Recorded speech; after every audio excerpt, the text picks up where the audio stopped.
किराएदार बेटा। उठ जा नालायक, सुबह के 8 बजने को है, तुझे एग्जाम नहीं देना क्या? थोड़ी देर और सोने दीजिए ना पापा। तू उठता या फिर मैं तेरे ऊपर पानी फेंकूं? रोज गधों की तरह सोता रहता है, पेपर की कोई टेंशन ही नहीं है। और एक हमारा समय था जब हम पेपर में फेल होने के डर से रात भर पढ़ा करते थे, सो ही नहीं पाते थे। तो क्या अब आप उसका बदला मुझसे लेंगे? मैं 15 मिनट बाद उठ जाऊंगा, आप प्लीज जाइए, मुझे डिस्टर्ब मत कीजिए। इतना कहकर रौनक रजाई ढककर फिर से सो जाता है। तू ऐसा नहीं मानेगा, रुक मैं अभी पानी लेकर आता हूं। बस फिर क्या था, इतना कहकर वो भागते हुए बाथरूम में जाते हैं और पानी की एक बड़ी सी बाल्टी लाकर रौनक के ऊपर फेंक देते हैं। पानी पड़ते ही रौनक झट से उठ जाता है। ये आपने क्या किया पापा? अब तू उठेगा नहीं तो यही करना पड़ेगा ना। वैसे थैंक्स डैड, आपके कारण ना अब मुझे नहाने की भी जरूरत नहीं पड़ेगी। चलिए अब आप माँ से बोलकर मेरे कपड़े निकलवा दीजिए, तब तक मैं ब्रश कर लेता हूँ। वैसे कल ना आप एक काम और करना, नहलाने के साथ साथ मुझे ब्रश भी करवा देना। ये ब्रश करने में ना मुझे बहुत आलस आता है। रौनक की बातों से अरविंद का मुंह खुला का खुला रह जाता है। वो अपनी पत्नी कमला के पास जाता है और रौनक की हरकतों के बारे में बताता है, जिसे सुन उसकी पत्नी हंसने लगती है। तुम अपने बेटे को समझाने के बजाय हंस रही हो। रौनक बच्चा है, धीरे धीरे सुधर जाएगा, आप क्यों उसके पीछे पड़े रहते हो? अभी नहीं सुधरेगा तो कब सुधरेगा? 10वीं क्लास में है रौनक, वो अब कोई बच्चा नहीं रहा। अरविंद की इतना बोलते ही वहां रौनक भी आ जाता है। क्या डैड, मैंने आपको एक काम दिया था, वो भी नहीं हुआ आपसे। अरे क्या हुआ बेटा? माँ, मैंने डैड से बोला था कि वो आपको बोलकर मेरे स्कूल की यूनिफॉर्म निकाल दे, लेकिन मेरे पीछे पड़ने के अलावा इनसे एक काम ढंग से नहीं होता। देख रही हो कमला, देख रही हो अपने लाडले को? अरे आप चुप रहिए जी। चलो बेटा, मैं तुम्हें कपड़े निकाल कर दे देती हूँ। बस ऐसे ही साल पर साल बीतते जाते हैं, लेकिन रौनक के रवैये में कोई बदलाव नहीं आता। वो पहले से भी ज्यादा आलसी और पूरी तरह अपने माता पिता पर निर्भर हो जाता है। 2 साल बाद पता नहीं कहाँ गायब रहता है पूरे दिन, अब तक तो आ जाना चाहिए था। अरे आप इतनी फिक्र क्यों कर रहे हैं उसकी? दोस्तों के साथ खेल रहा होगा, आ जाएगा अभी। ये कोई टाइम है खेलने का? 10 बजने वाले हैं, इतनी रात में कौन खेलता है? कमला कुछ कहती उससे पहले ही रौनक वहां आ जाता है। मम्मी जल्दी से खाना लगा दो, बहुत भूख लग रही है। तुम्हें तब तक खाना नहीं मिलेगा जब तक तुम बता नहीं देते कि इतनी रात गए कहां से आ रहे हो। ओ प्लीज डैड, अब आप एसी पे प्रद्युमन बनकर मेरे सर पर बंदूक लेकर मत बैठ जाना। अपनी फालतू की बकवास बंद कर और बता कहां से आ रहा है। माँ अब समझाइए ना डैड को। बता देना बेटा, इनको भी तसल्ली हो जाएगी। आप बोल रही हैं तो बता देता हूँ, मैं दोस्तों के साथ मूवी देखने गया था, इसलिए देर हो गई। तो इन सब चीजों में मेरे पैसे उड़ाता है? कभी 1 रुपया कमाने के बारे में सोचा है तूने? जब देखो हवा की तरह पैसे उड़ाता रहता है। माँ अब आप इन्हें चुप करा दीजिए, वरना ना मुझे गुस्सा आ जाएगा। अच्छा क्या कर लेगा? बता ना क्या कर लेगा तू? वैसे बात तो ठीक ही है, मैं कर ही क्या सकता हूँ, पैसे तो फिर भी मैं आपसे ही मांगूंगा ना। चलिए अब ये सब बात छोड़िए और मम्मी मेरे लिए खाना लगा दीजिए। अभी लगा देती हूँ बेटा। मैं बता रहा हूं कमला, एक दिन ये ऐसे ही बिगड़ जाएगा। उफ़ो, आप क्यों इतना पीछे पड़े रहते हो मेरे बच्चे के? बात की बाद में देखेंगे, अभी आप शांति से उसे खाना खाने देंगे? अगले दिन। डैडी, मुझे 10,000 रुपए चाहिए। हाँ? अब इतने पैसे क्यों चाहिए तुझे? डैड, आप बिना सवाल किए कभी पैसे नहीं दे सकते क्या? जब तक तू बताएगा नहीं तुझे पैसे भी नहीं मिलेंगे। अरे, अब आप अपने बेटे को पैसे भी नहीं दे सकते? नालायक, तेरी उम्र के लोग नौकरी करते हैं और एक तू है जो नौकरी करने का नाम ही नहीं लेता कभी। आप लोगों के होते हुए भला मैं नौकरी क्यों करूं? अरे हम कब तक पैसे देंगे तुझे? तुझे भी तो अपने पैरों पर खड़ा होना होगा ना।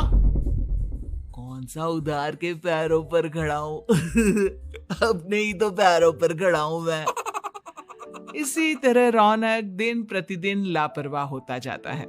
उसकी लापरवाही को देखते हुए अरविंद और कमला अपने बेटे की शादी कराने का फैसला लेते हैं और 1 महीने के अंदर अंदर ही रौनक की शादी मेघा नाम की लड़की से करा देते हैं। शादी के कुछ दिन बाद, रौनक, मुझे एक अच्छी सी साड़ी चाहिए, आप ला दोगे ना?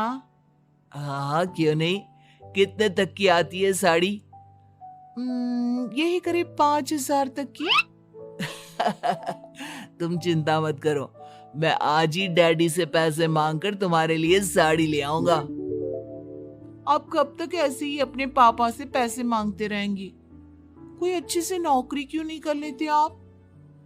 अरे डैड के होते हुए मुझे नौकरी करने की जरूरत ही क्या है? पर आप ऐसे कब तक उनसे पैसे मांगते रहेंगे? कुछ आपको अपने दम पर भी तो करना होगा ना।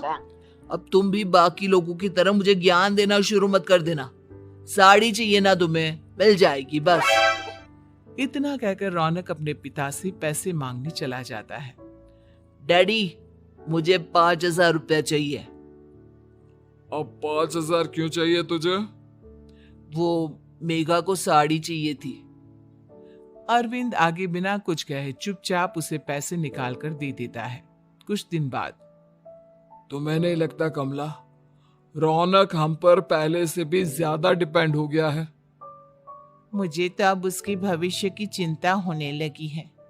कल को हमें कुछ हो गया तो वो क्या करेगा? काश तुमने पहले ये सोच लिया होता तो आज हमारा बेटा इतना लापरवाह नहीं होता। तब मुझे कहाँ पता था कि मेरा लाड प्यार उसे इतना बिगाड़ देगा कि वो इस हद तक लापरवाह बन जाएगा। कोई बात नहीं, अभी भी देर नहीं हुई। मुझे पता है उसे कैसे सुधारा जा सकता है। कैसे? अरविंद कुछ कहता उससे पहले रौनक वहां आ जाता है और पैसों के लिए हाथ फैलाने लगता है। डैड, मैं और मेघा बाहर घूमने जाना चाहते हैं। अरे वाह, ये आज सूरज कहां से निकला है? Dad please. अच्छा चलो अब मुद्दे की बात करो। मुझे अब 25,000 चाहिए। अब तुम्हें 1 रुपया भी नहीं मिलने वाला।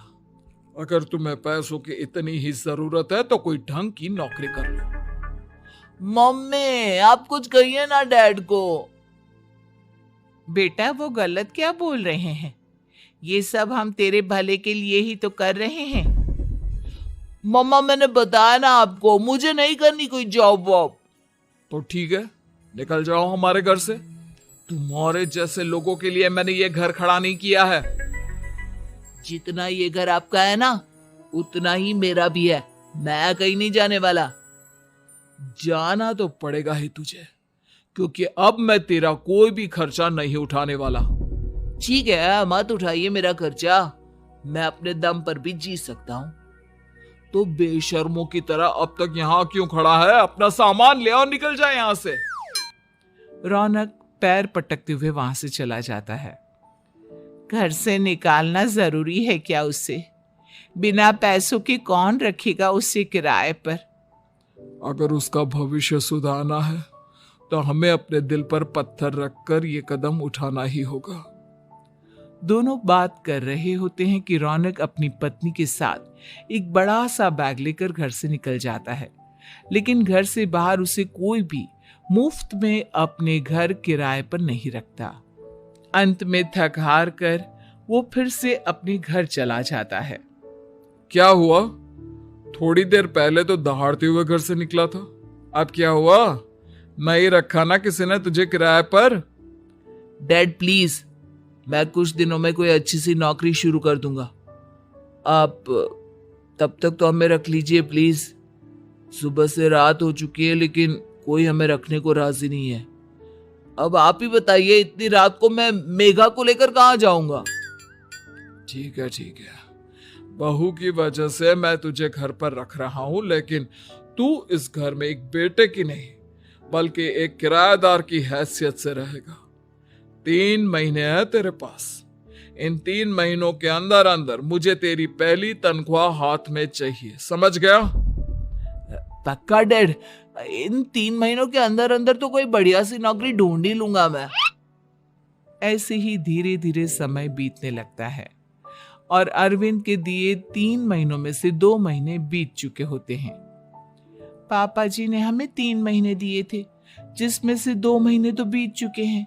अब ये आखिरी महीना बचा है। अरे तुम चिंता मत करो, आज मेरा ना 2 जगह इंटरव्यू है, दोनों में से कहीं ना कहीं तो जॉब लग ही जाएगी। अच्छा, all the best. Raunak interview के लिए निकल जाता है, जिसके बाद शाम में रौनक घर आता है। कैसा गया इंटरव्यू? आपकी नौकरी लगी या नहीं? अरे पहले सांस तो ले लेने दो अच्छे से। बताइए ना, मुझसे तो जरा भी इंतजार नहीं हो रहा है। वो दरअसल बात यह है कि मेरी नौकरी तो लग चुकी है लेकिन पैसे बहुत कम है। कितने पैसे हैं? 15,000। इतने में अरविंद और कमला मिठाई का डिब्बा लेकर आ जाते हैं। बधाई हो बेटा। हम जानते थे तेरी जॉब जरूर लगेगी। लेकिन मेरी सैलरी बहुत कम है मम्मा। कम है तो क्या हुआ, धीरे धीरे बढ़ जाएगी। हाँ बेटा, हम तो बस चाहते थे कि तू अपने पैरों पर खड़ा हो जाए। मतलब अब आप मुझे घर से नहीं निकालेंगे? नहीं, ये सब हमने तुझे जिम्मेदार इंसान बनाने के लिए किया था।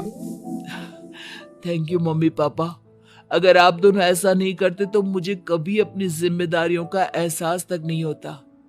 आज आपने मुझे सिखा दिया कि इंसान का अपने पैरों पर खड़ा होना भी जरूरी होता है। इतना कहकर रौनक झट से अपने माता पिता के गले लग जाता है और अपनी कमाई की पहली तनख्वाह वो अपने माता पिता के हाथ में सौंपता है। इस तरह रौनक एक गैर जिम्मेदार व्यक्ति से एक जिम्मेदार व्यक्ति बन जाता है।